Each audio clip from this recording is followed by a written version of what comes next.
ഇന്ന് നമുക്ക് സിമ്പിളായിട്ടൊരു പായസം ഉണ്ടാക്കിയാലോ. സിമ്പിളാണെന്ന് വിചാരിച്ചാൽ ടേസ്റ്റ് ഇല്ലയെന്ന് വിചാരിക്കരുത്. നല്ല അടിപൊളി ടേസ്റ്റി ആയിട്ടുള്ളൊരു പായസമാണ്.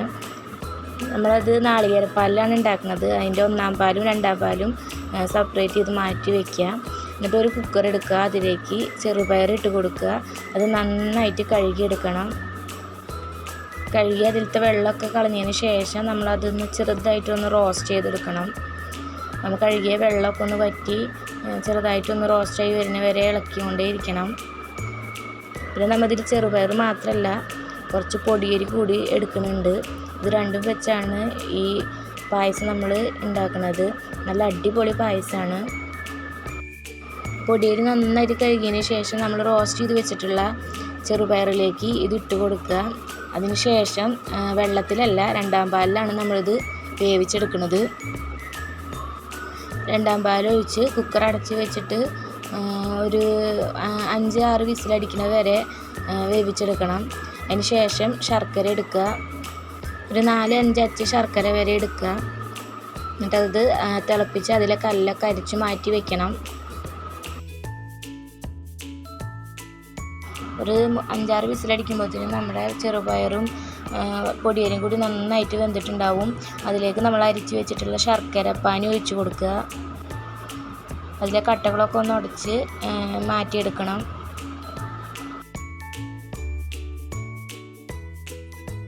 അതിന് ശേഷം നമ്മുടെ പായസത്തിന് നല്ല അടിപൊളി സ്മെല്ല് കിട്ടാനായിട്ട് ഒരു 3-4-5 ഏലക്കായ കൂടി അത് ചതച്ച് ചേർക്കുന്നുണ്ട്. പിന്നെ മധുരം ഒന്ന് ബാലൻസ് ആവാനായിട്ട് ഒരു നുള്ളു ഉപ്പ് അത് കൂടിയിട്ട് കൊടുക്കുന്നുണ്ട്. അത് നന്നായിട്ട് അതിൻ്റെ കട്ടയൊക്കെ ഉടച്ച് മിക്സ് ചെയ്തെടുക്കുക. അതിന് ശേഷം ഒന്ന് ചെറുതായിട്ടൊന്ന് തിളച്ച് വരുമ്പോൾ നമ്മൾ മാറ്റി വെച്ചിട്ടുള്ള 1-ാം പാല് അത് കൂടി ഒഴിച്ച് തിളപ്പിക്കാണ്ട് നന്നായിട്ട് ഇളക്കി ചൂടാക്കി എടുത്താൽ മതി. 1-ാം പാൽ ഒഴിച്ച് കഴിഞ്ഞാൽ പിന്നെ അത് തിളച്ച് പറ്റിയെടുക്കേണ്ട ആവശ്യമില്ല. നമുക്ക് തവി വെച്ച് ഇങ്ങനെ ഇളക്കി അതൊന്ന് ചൂടാക്കി എടുക്കാം. പിന്നെ അത് തണുത്താറി വരുമ്പോൾ ഒന്നുകൂടി കുറുകി തിന്നോളും പായസം.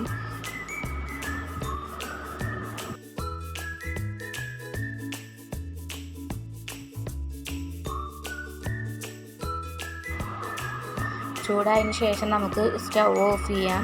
അതിന് ശേഷം നമ്മളൊരു പാൻ അടുപ്പത്ത് വെച്ച് അതിലേക്ക് കുറച്ച് നെയ്യ് ഒഴിച്ച് കൊടുക്കുക. മിൽമയുടെ നെയ്യാണ് ഞാൻ ഒഴിച്ചേക്കുന്നത്.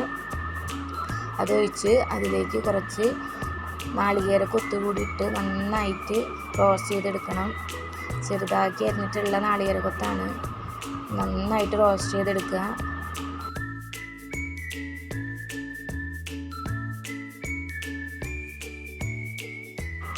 നാളികേര കൊത്തൊന്ന് റോസ്റ്റായി വരുമ്പോൾ നമുക്കതിലേക്ക് അണ്ടിപ്പരിപ്പ് ഇട്ട് കൊടുക്കാം.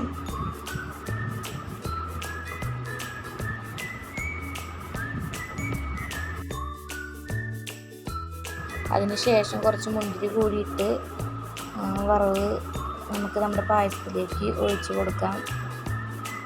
നല്ല അടിപൊളി ടേസ്റ്റാണ്. എന്തായാലും ഒരു പ്രാവശ്യമെങ്കിലും വീട്ടിലൊന്ന് ട്രൈ ചെയ്ത് നോക്കണം. നാളികേരപ്പാൽ എടുക്കുന്നത് മാത്രമേ ഇതിലൊരു മെനക്കേടുള്ള പരിപാടിയുള്ളൂ. എന്തായാലും ഒരു പ്രാവശ്യമെങ്കിലും ട്രൈ ചെയ്ത് നോക്കണം.